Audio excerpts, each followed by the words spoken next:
Entonces el carcelero los sacó y les dijo: Señores, ¿qué debo hacer para ser salvo? Ellos le dijeron: Cree en el Señor Jesucristo y serás salvo tú y toda tu casa. Y le hablaron la palabra del Señor a él y a todos los que estaban en su casa. Este es el pastor Alan Rodríguez de la iglesia Fuente de Vida en Ciudad Colón, San José, Costa Rica. Esperamos que seas bendecido por esta palabra.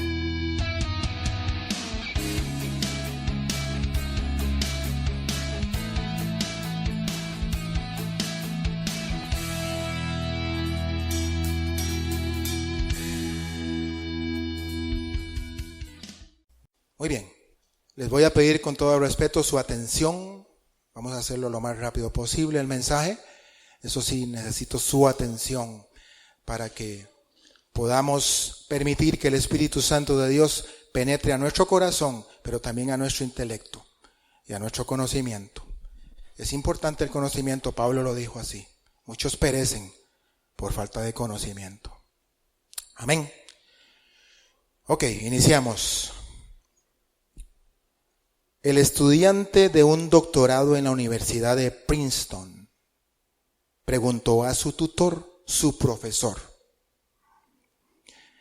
¿qué puedo encontrar para desarrollar una investigación para realizar una tesis original, profesor? ¿Qué queda en el mundo?, preguntó el estudiante a su profesor. Su profesor contestó: investiga acerca de la oración. Sé que hallarás algo acerca de eso.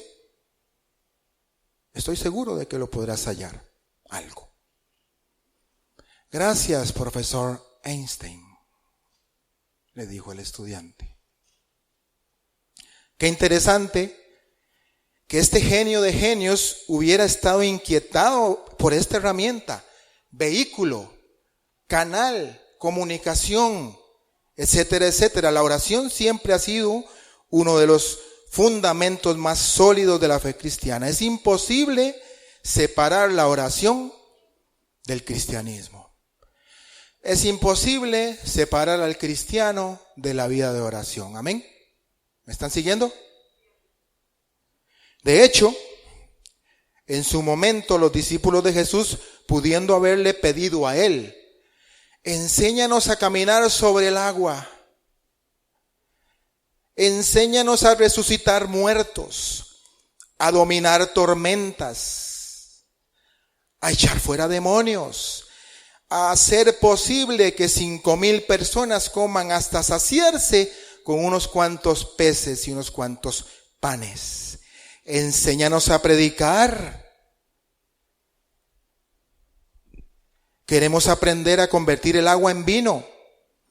Enséñanos a hacer saliva con la saliva, barro, ese ungüento que usaste, Jesús, el otro día para darle vista a un ciego. Enséñanos a hacer eso. Eso estaría súper, ¿verdad? Estaría lindo que pudiéramos hacer un poquito de barro con la saliva. Y si tenemos una llaga por ahí, pudieron haberle pedido eso. Lo que pidieron fue: Señor, enséñanos a orar. La pregunta surge de inmediato: ¿por qué plantearon esta petición? Podemos presentar algunas razones. Uno, determinaron que todo lo que Jesús hacía, decía, o no hacía, o no decía, estaba impulsado, soportado, basado desde su vida de oración. Dos, podemos suponer que supieron que la fuerza y poder para todo lo natural y sobrenatural de Jesús, todo lo que él hizo, natural o sobrenatural, provenía de su vida de oración, de su intimidad con el Padre. Amén. Dado eso, la respuesta de Jesús a esta petición, enséñanos a orar, no fue una lista de reglas, no fue un método, No fue algo para repetir y que mágicamente surta efecto en la vida de aquel que repite y repite. No. Fue una descripción de principios capaces de producir una oración eficaz. Oración eficaz. En tiempos como los que hoy estamos atravesando, usted y yo, hermano y hermano, haríamos muy bien si seguimos el ejemplo de los discípulos y hacemos eco de aquella petición: Señor, enséñanos a orar. Ayúdanos a comunicarnos con el cielo. Danos la capacidad de conectarnos de forma diferente, efectiva, más potente, más genuina, más honesta que en cualquier otro momento de nuestras vidas. Hoy más que nunca lo necesitamos, hermano y hermana. Hoy más que nunca. Provincia alemana llamada Hesse. Creo que se pronuncia así. Su ministro de finanzas, un señor que vamos a tener aquí en unos minutos, un experto en el tema con una trayectoria, indudable en la vida política y financiera de su país, con un atestado grueso de títulos como así, que respaldan su capacidad para ocupar aquella posición gubernamental, el señor Thomas Schaffer. Personaje de influencia con un cargo de gran responsabilidad, nada menos que el rumbo financiero de su provincia alemana, Hesse. Este hombre, con todo su bagaje y posición, decidió quitarse la vida a inicios de la pandemia, a mediados de la pandemia, digamos. La razón, sus allegados dicen que este profesional se sentía, ojo, profundamente afectado, amenazado por las repercusiones que el COVID-19 ha tenido y sigue teniendo en la economía alemana. Qué triste y doloroso. Quedó su esposa y 2 hijos. La presión, la dificultad de no poder mirar nada hacia adelante, un futuro incierto. Estamos hablando de la locomotora de Europa. Alemania, país poderoso. Ellos son históricamente guerreros, capaces de levantarse de las cenizas de una guerra. Históricamente fuertes. Es más, Germania fue el último bastión que pudo conquistar el Imperio Romano. Aún así, este hombre no pudo ver lo que usted y yo sí podemos ver cuando entramos a la presencia del Rey. Amén. A la intimidad con aquel que nos dice: vengan a mí los que están cansados y agobiados y yo les haré descansar. Entren al trono de la gracia para alcanzar misericordia. Qué lindo. Eso nos dice el Señor. Hermanos, la oración nos lleva a un lugar donde todo es posible. La oración nos lleva a un lugar donde Dios nos recuerda que Él sigue en control de todas las cosas. Así que, cuán necesario es que oremos. Señor, permite que esta palabra, Dios, nos afecte, nos transforme y nos haga ver diferente, Señor, la forma, la actitud y el propósito y la posición que debemos tener nosotros cuando entramos a tu presencia y orar delante de ti, oh Rey de Reyes y Señor de Señores.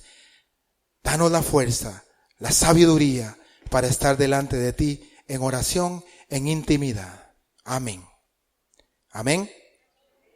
Iglesia, quiero rescatar 3 conceptos de este diálogo entre Jesús y sus discípulos. Vamos a estar en Mateo capítulo 6, versos 5 al 15. Ahí está la materia prima para darle forma a lo que Dios quiere decirnos hoy.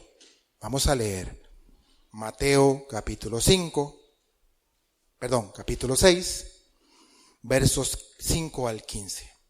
Dice así: cuando ores, no seas como los hipócritas, porque ellos aman el orar en pie en las sinagogas y en las esquinas de las calles para ser vistos de los hombres.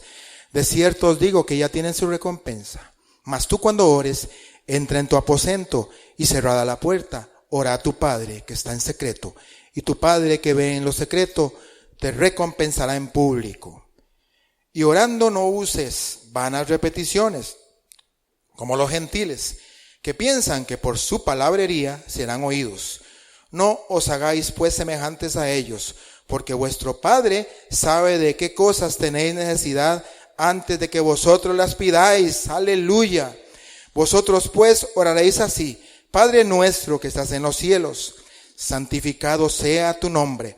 Venga tu reino y hágase tu voluntad, como en el cielo, así también en la tierra. El pan nuestro de cada día, dánoslo hoy. Perdona nuestras deudas, como también nosotros perdonamos a nuestros deudores. Y no nos metas en tentación, mas líbranos del mal, porque tuyo es el reino, y el poder, y la gloria, por los siglos de los siglos. Amén. Porque si perdonáis a los hombres sus ofensas, os perdonará también a vosotros vuestro Padre Celestial. Mas si no perdonáis a los hombres sus ofensas, tampoco vuestro Padre os perdonará vuestras ofensas. Hay mucho que sacar de esta porción bíblica, hermano y hermano. Es rica para sacarle enseñanza. Sin embargo, quiero resaltar 3 conceptos básicos en esta porción bíblica. Número 1, la actitud. ¿Cómo es que Jesús enseñó a orar? ¿Cómo es que la oración hace mover la mano de Dios? ¿Cómo podemos hacer la oración de acuerdo a lo que Jesús nos enseña? ¿Cómo? Con la actitud correcta. Es fundamental, de hecho, este es un pasaje inagotable, un texto profundo. Ahí encerrado en él está el famoso Padre Nuestro. La oración más conocida, más repetida, más amada y más mal usada de todas. El Padre Nuestro. Veamos el verso 5. Dice así: y cuando ores, no seas como los hipócritas. Jesús fue frontal, fuerte, firme, porque ellos aman el orar en pie en las sinagogas, en las esquinas de las calles, para ser vistos de los hombres. De cierto os digo que ya tienen su recompensa. Tomemos nota de que la motivación, la actitud es capaz de echar a perder una oración. Alguien quería algo del cielo, pero su actitud no era correcta. Cayó en hipocresía. Y eso fue fatal. Cuando hablamos de hipocresía debemos entender qué es lo que Jesús está atacando. Si vamos a orar tenemos que ser legítimos, genuinos. Estamos delante de alguien que nos conoce. Sabe quiénes somos. No tiene sentido presentarme con un disfraz religioso. No tiene sentido para nada. O de fariseo, como aquel que dijo: tú sabes, Señor, que yo ayuno, que oro tanto, que doy tanto. Allá en la sinagoga decía eso y se fue para su casa sin nada. ¿Por qué? Porque no era legítimo. A diferencia del publicano: Señor, no merezco nada, soy un gusano. No merezco nada. Esa fue la oración del publicano. Diferente actitud. No inventemos cosas para tratar de impresionar a Dios. Señor, por ejemplo, Señor, aquí está tu siervo, úsame en tus planes cósmicos, en el ajedrez cósmicos de tus pensamientos abstractos y eternos. Ese no soy yo orando. Estas no son mis palabras, este no soy yo. Dios quiere que cuando yo oro, yo sea yo. Metas eso en la cabeza. Dios quiere que cuando oremos, seamos nosotros mismos. Ojo a esto, para fortalecer la intimidad con Dios, yo voy a poner delante de Él lo que está en mí. Ojo, lo que está en mí, no lo que debería estar en mí. ¿Qué quiero decir? Yo voy a estar delante del Señor tal y como estoy. Tal y como estoy, no como debería estar, porque Él nos conoce. Eso se llama sinceridad, honestidad delante de Dios. Es decir, debo confiarle a Dios, vea esto, debo confiarle a Dios lo que Él ya sabe. Repito, debo confiarle a Dios lo que Dios ya sabe. Es paradójico, pero Él quiere esa actitud de nosotros. El principio básico para orar es que el yo real sea el que hable. Yo debo recordar que Él está en el cielo y yo aquí abajo en la tierra. En la tierra, en que Él manda y yo obedezco. Que Él es mi Señor y yo su siervo. Que Él es mi Padre y yo su Hijo. Que no es lo que yo quiero, es lo que Él quiera. Amén. Orar no es alinear la voluntad de Dios a la mía. Viceversa, es al contrario. No es no es torcerle el brazo a Dios para que se haga mi voluntad. Orar es alinear mi voluntad a la voluntad de Dios. Recuerdo aquella oración por sanidad que hizo una famosa cantante, que mejor no voy a decir el nombre, aquí lo traigo apuntado, pero mejor no. Había un enfermo cantante cristiano, Julio Melgar, que ya está con el Señor, y esta amada, espero yo que con buena intención, se atrevió a orar por salud para el compañero, para el hermano, y la oración fue esta: Señor, oramos por sanidad para Julito, y no aceptamos un no por respuesta. Esa fue la oración. No sé si ya saben cuál fue el final de Julito. Se lo llevó el Señor. O sea, allá está cantándole. Pero el Señor dijo, vamos a ver más adelante cuál fue su respuesta. Ok. Dice, la oración es rendición, iglesia, es sometimiento, es humillación, es reconocer nuestra dependencia y nuestra limitación como seres humanos y aún como hijos. Dependencia total. Jesús dijo, yo soy el árbol, ustedes son las ramas. Eso tiene muchas implicaciones. No es suficiente que la rama esté cerca. Tiene que estar pegada, injertada, para que la savia fluya.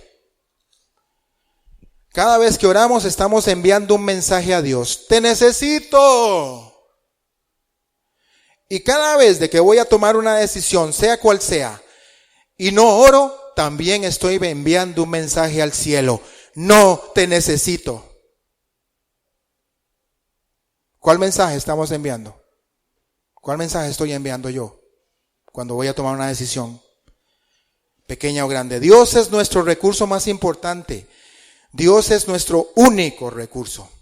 Todo lo demás son medios, herramientas por medio de las cuales Dios nos hace llegar su respuesta. Y la respuesta de Dios, hermano y hermana, la que le dio Dios a la hermanita cantante, fue una de estas tres respuestas que Dios tiene. Sí, espere, no. La respuesta de Dios es sí, espere, no. Él nunca se queda callado. Él siempre responde en el tiempo que Él dice que responde. Porque Dios es Dios. El ser humano tiene la necesidad de orar. Siempre ha tenido la necesidad de orar. Cristiano o no cristiano. Creyente o no creyente. Necesidad de trascender. Por ejemplo, el indio allá en el rincón más escondido del Amazonas encuentra un árbol, lo talla, le da forma, lo adora y le ora. Porque el ser humano siempre ha tenido esa necesidad. Hasta los ateos tienen formas de orar, hermano y hermana. Cuando estaba preparando este mensaje me encontré esto. Escuche. Dice, durante el apogeo del comunismo en Rusia, la revista oficial Pravda, revista del Partido Comunista ateo, publicó este anuncio para sus lectores en el año 1950. Ojo, dice así: si encuentras dificultades en tu trabajo o de repente sientes dudas de tu capacidad, piensa en Stalin.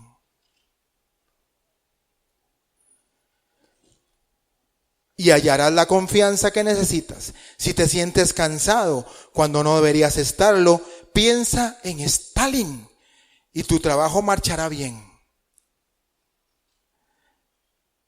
Si necesitas tomar buenas decisiones, piensa en Stalin. Entonces la pregunta es evidente: ¿cuál es nuestro Stalin? ¿Cuál es tu Stalin? ¿Cuál es nuestra actitud delante de Dios? ¿Tu Stalin será tu trabajo, tu cuenta bancaria, tu apellido, tu profesión, tus habilidades, tus fuerzas? ¿Qué está ocupando el lugar de Dios? Ojo, aun cuando estamos orando, ¿qué ocupa el lugar de Dios?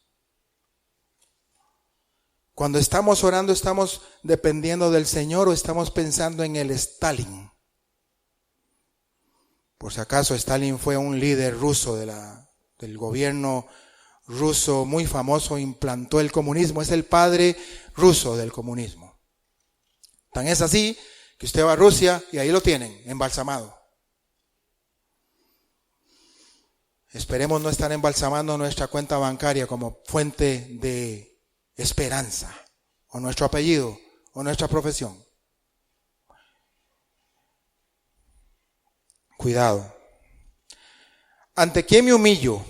¿O ante qué? Cuidado con eso, hermano y hermana. Déjeme decirle algo. El cielo no está en crisis. En el cielo no hay crisis. Dios está en control. ¿Que han muerto hermanos cristianos, pastores, siervos de Dios en esta pandemia? Sí, sí. Pero ¿qué es la muerte para un cristiano? ¿Qué es morir para un cristiano?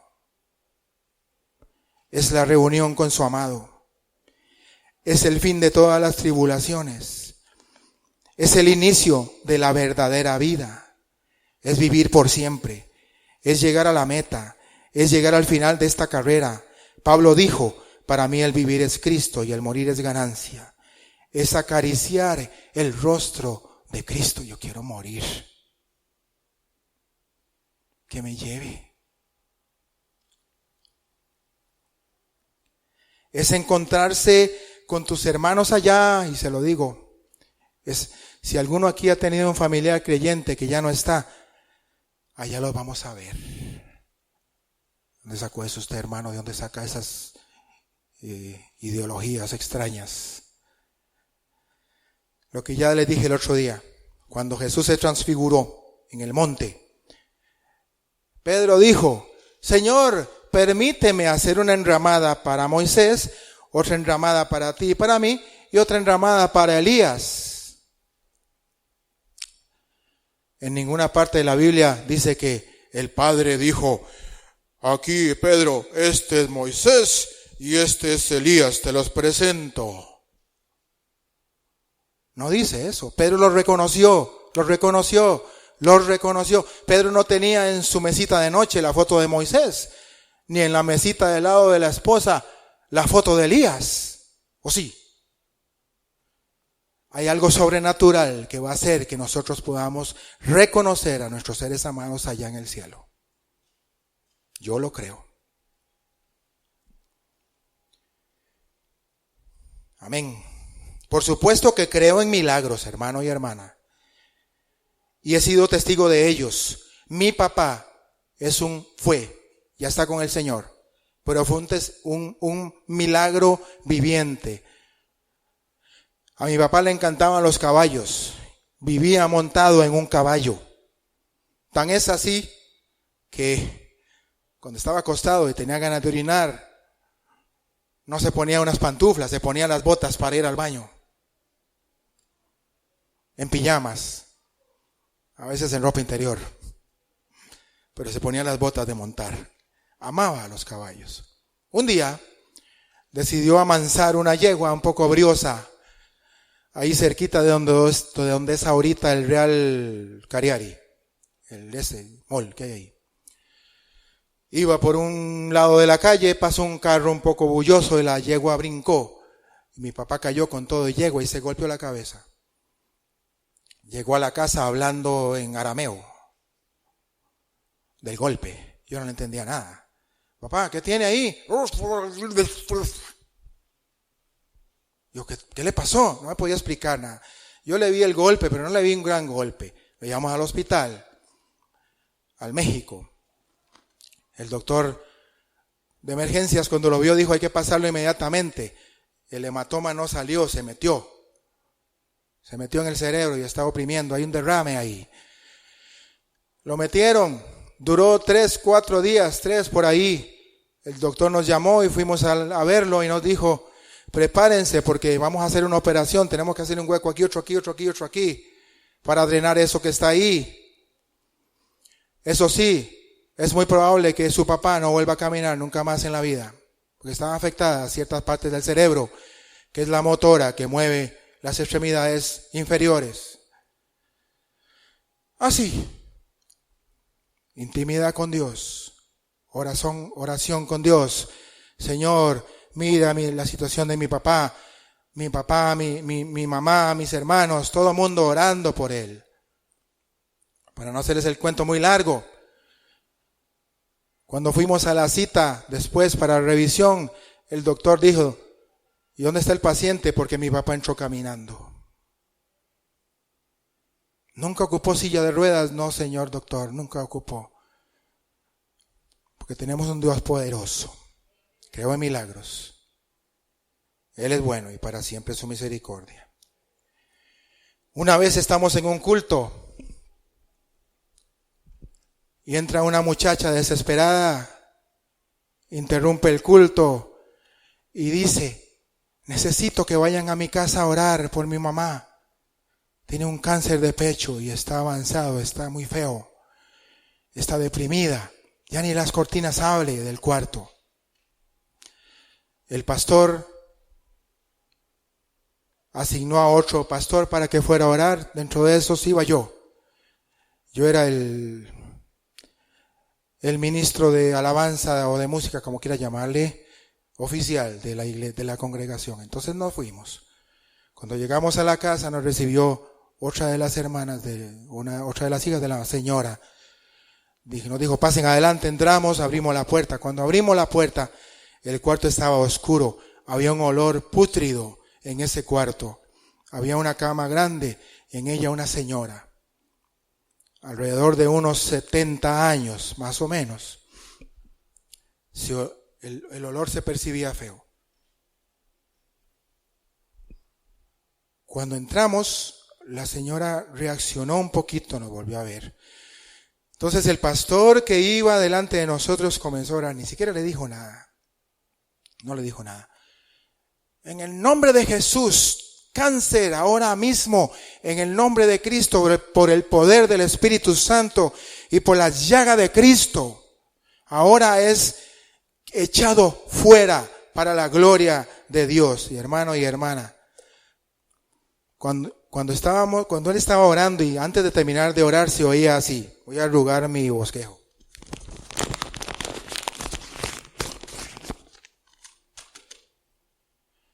El pastor nos vuelve a ver, mira a la señora y ve como la carne va cayendo. Nosotros estamos así. Se vuelve. ¿Qué están haciendo? Oren, sigan orando. Caímos de rodillas y seguimos orando. Ese es el Dios que usted y yo tenemos. La carne era como de un bebé. Lo malo es que uno estaba como un bebé y el otro pechito normal. Porque hubo que ver ahí para ver aquel milagro tan grande, precioso. Gloria a Dios, amén. Así que Dios hace maravillas. Hermanos, sin embargo, también creo y me someto a la soberanía de Dios. Él está en control total. Recordemos, sí, espere, no. Las tres respuestas de Dios. ¿Estamos capacitados para recibir cualquiera de las tres? ¿Tenemos la madurez espiritual y estamos lo suficientemente íntimos con Dios para recibir cualquiera de esas tres? Sí, espere, no. Segundo, intimidad con Dios. La oración poderosa que mueve la mano de Dios es aquella que se hace en la intimidad con Dios. Jesús dijo en el verso 6, mas tú, cuando ores, entra en tu aposento y cerrada la puerta, ora a tu Padre que está en secreto, y tu Padre que ve en lo secreto te recompensará en público. Intimidad, ¿sabe qué está diciendo? Que con Dios todo lo que se quiera hacer en público hay que ganarlo en oración en privado. Amén. En la intimidad con Él, para que los demás lo puedan ver, primero hay que ganarlo en oración, en donde nadie lo puede ver. ¿Me explico? Esta intimidad entre nosotros, hijos con el Padre, es una elección, una actitud personal. Yo elijo. Hoy más que nunca necesitamos elegir, decidir ir al Padre, que ve en lo secreto. Usa este vehículo poderoso llamado oración, hermano y hermano, usémoslo. Es intimidad de hijo con el Padre. Jesús dijo, ok, discípulos, ¿quieren aprender a orar? Ok, entonces empieza así. Padre nuestro, Padre mío. Antes la gente no le decía Padre a Dios. Era una blasfemia. ¿Cómo hijo de Dios usted? Y Jesús de una vez les enfrenta y les dice, ¿quieren aprender a orar? Ok, lección número 1, Padre nuestro. Una intimidad sin intermediario. Es la gracia del velo roto de arriba a abajo. Cuando Cristo murió en la cruz, ese velo de separación se partió para siempre. Para siempre. Se acabaron los intermediarios, los lugares especiales, las indulgencias. Ya no funcionan los confesionarios. Bótenlo, destrúyenlo. Ya no necesito caminar kilómetros para lograr el favor de Dios. Ya no hay impedimentos. Jesús puso el puente perfecto entre Dios y el hombre. Un puente en forma de cruz. Amén. Aleluya. Ya no necesito confesarle mis pecados a nadie, ni que nadie lleve los míos una vez al año delante del lugar santísimo. Ahora todo hombre y toda mujer puede entrar al trono de la gracia con confianza y deshacerse en amores delante del Padre justo y bueno que tenemos. Amén. Ese es nuestro Padre. Amados, el principal propósito de la oración no es para hacerme la vida más fácil o para conseguir cosas. No es para poder comprar el carro del año. No es para que me aumenten el salario. No es para comprarme la casa. Es darse cuenta de que necesito a Dios más que cualquier cosa que pueda conseguir de Él. Es reconocer que necesito de Él, que dependo de Él, sabiendo que Dios siempre hará lo mejor para nosotros, por su amor y por su poder. Sin duda alguna, este tiempo difícil que ha despejado las calles de Costa Rica y el mundo, y que ha encerrado a las personas en sus casas, en sus lugares, por mucho tiempo, nos enseña que somos frágiles, que no somos autosuficientes, que necesitamos despertar de esos delirios de grandeza. Esta pandemia es una cachetada a la mejilla de la humanidad. Abortos, banderas coloridas exhibidas con orgullo ofensivo, ateísmo, arrogancia, egoísmo, culto a la vanidad, odio, que Batman Forever, que Eternals. corrupción, hambre, asesinatos, muerte. ¿Y la iglesia? La iglesia no se libra tampoco conformismo religioso. Voy al culto y ya cumplí. En la semana no leo la Biblia. Indiferencia, dogmas, legalismo, religiosidad, fanatismo, abusos, manipulaciones y blasfemias. La iglesia tampoco se queda atrás. En medio de todo esto, Dios nos dice: ¡paren la fiesta! Basta de darme la espalda, iglesia. Salgan de su zona de confort y comiencen a confiar en mí de verdad.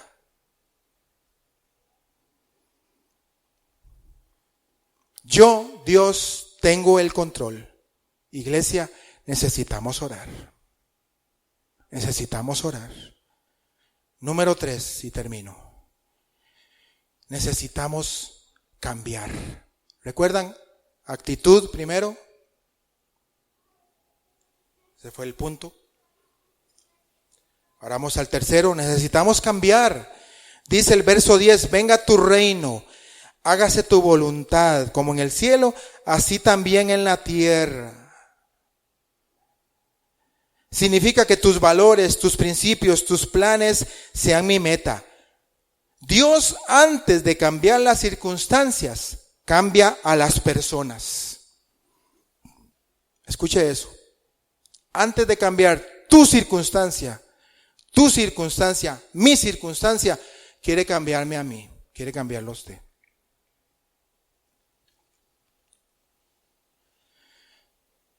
Trata con nosotros, más bien usa las circunstancias para cambiar a las personas. Todo lo que está ocurriendo, todo lo que estamos viviendo y nos pone delante de Dios en oración. Nuestra oración debe ser: Señor, venimos en una situación de humillación. Cada vez de que vengamos a decir: Dios, ayúdame en mi trabajo, ayúdame en mis finanzas, Dios, ayúdame con mis familias, con mis familiares, ayúdanos con mis hermanos, mi salud, ayúdame, mis planes, ayúdame. Es necesario orar a Dios: Señor, utiliza todo esto para transformar mi vida. Que esto que estamos viviendo produzca cambios para bien. Reconocer mi debilidad, mi dependencia de Dios. Que esta pandemia sirva para que yo aprenda a valorar realmente a mi familia, a mi salud, mis amigos, mis hermanos, el tiempo que he desperdiciado, a valorar los abrazos, los besos, los apretones de manos, llorar junto a mi hermano que está afligido, poder recibir en mi casa a mis seres amados que hace mucho no veo y poder tirarme a sus brazos y enjugar mutuamente nuestras lágrimas de alegría o de tristeza. Amén. La oración es una cita con Dios. A esta cita solo se llega montado en el vehículo llamado oración. En los tiempos de Jesús, los publicanos y las prostitutas extendían las manos para recibir la gracia de Dios. Los fariseos la cerraban.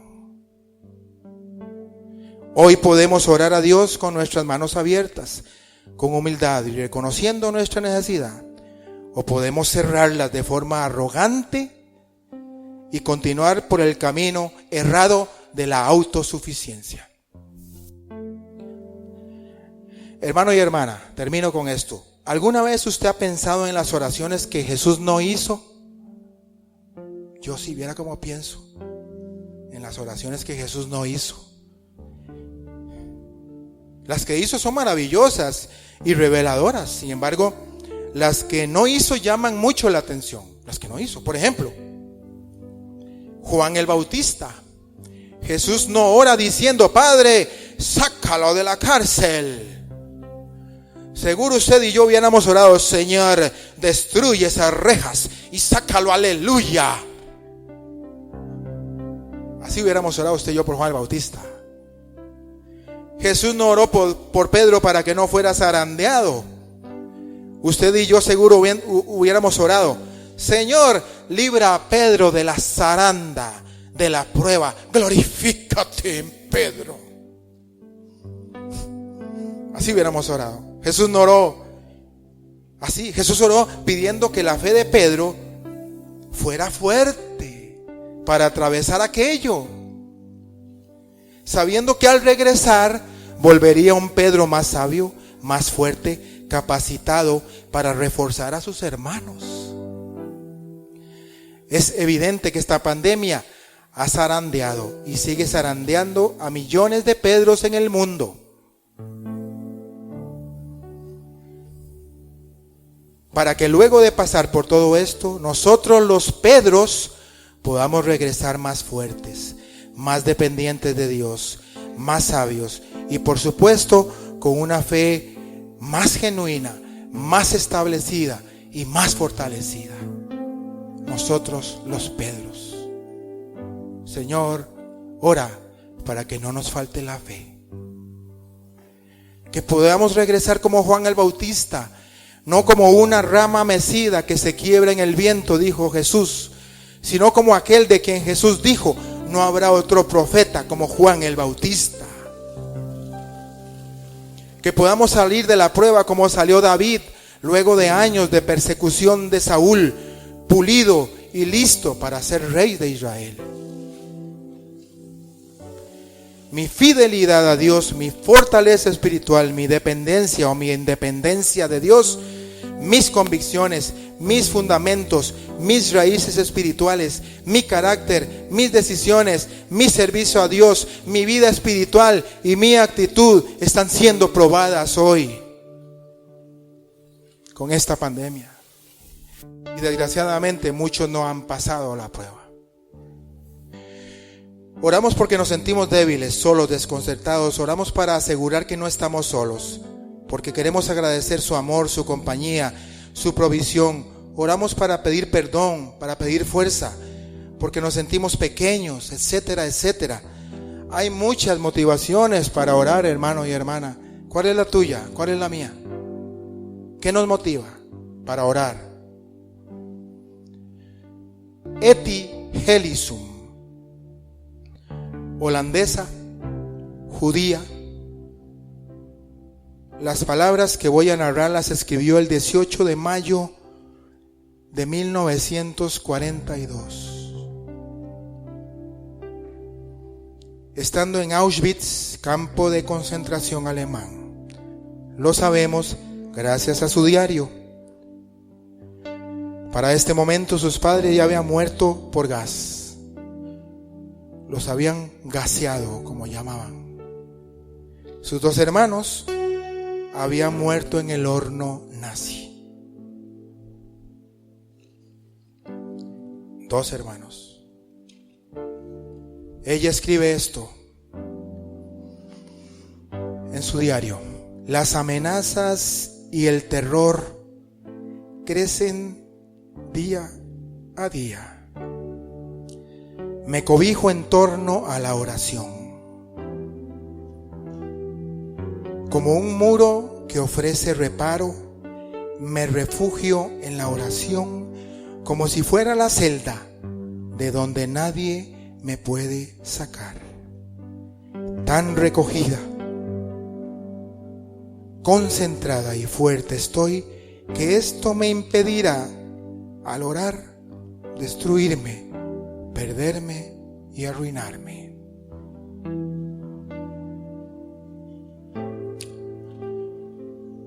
¿Qué hubiese escrito yo si mi papá y mi mamá acabasen de morir gaseados? ¿Qué hubiese escrito yo si mis hermanos hubiesen quedado hechos cenizas en un horno? Iglesia, oración es ver la realidad desde el punto de vista de Dios. Ese es el gran regalo de la oración. La oración me eleva para ver las cosas desde la perspectiva de Dios. Nunca olvide esto, hermano, amado y amada. Dios ya vio la película de su vida. Dios ya vio la película de su vida. Él ya sabe el final. Y Él tiene planes de bien y no de mal para aquellos que en Él confiamos. reciba esta palabra que está en Mateo capítulo 7, verso 11. Pues si vosotros siendo malos sabéis dar buenas dádivas a vuestros hijos, ¿cuánto más vuestro Padre que está en los cielos dará cosas buenas a los que le piden? ¿Y cómo se pide? ¿Cómo le pedimos? En oración. En oración. Así que en tiempos tan duros como estos, entremos a ese lugar secreto con Dios, y el que ve en lo secreto hará sus maravillas en público.